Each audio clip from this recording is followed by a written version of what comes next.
আজকে গিয়েছিলাম দুজনে মিলে ঠাকুর দেখতে। সপ্তমী রাত বলে কথা, একটু তো কেত মারবই বলো। এবার বর ক্যামেরা করে দিচ্ছিল যে আমাদের রথটাকে নিয়ে বেরিয়ে পড়লাম। গিয়ে ঢুকলাম এক মণ্ডপে, বাবা লাইটে তো পুরো আমি চকচক করছি, তাতে আবার ইয়েলো ড্রেস আরো চকচক করছি। গিয়ে প্রথমে মায়ের দর্শন করে নিলাম। দেখো কত সুন্দর প্যান্ডেলটার ভিতরে লাইটিং করেছে। তোমরাও একটু মাকে দর্শন করে নাও।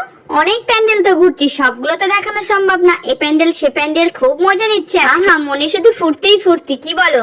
মায়ের প্রতিমাগুলো বেশ সুন্দর হয়েছে। ফুর্তি করতে গিয়ে আর এক কীর্তি ঘটে গেল আমার সাথে। দেখো কি কীর্তি! এরকম কীর্তিতে কে কে পড়ো অবশ্যই বলো। আমি আমার জীবনে এরকম কীর্তিতে খুবই কম পড়েছি, কিন্তু জীবনে কোনোদিনও ভাবিনি আজ আমি এই কীর্তিতে পড়বো। তারপরে বর দোকান থেকে গিয়ে ফেভিকুইক এনে দিল, সেটা লাগিয়ে আবার ড্যাং ড্যাং করে চলা শুরু করে দিয়েছি। এই দেখো আমাদের বসিরহাটের মধ্যে সব থেকে বড় প্রতিমা। এই ঠাকুরটা ছিল 35 ফুটে। ওখানে দেখো ছেঁড়া জুতো পরে ড্যাং ড্যাং করে হেঁটে চলেছি। লোকে তো আর পায়ের দিকে তাকাবে না, মুখের দিকে তাকাবে। মুখটা ঠিক থাকলেই হবে। এদিকে ঠাকুর দেখতে গিয়ে দেখে পাশের থেকে বর হারিয়ে গেছে। বরকে খোঁজাখুঁজি চলছে। আজ করে দেখলাম বর পাশ থেকে টুকি।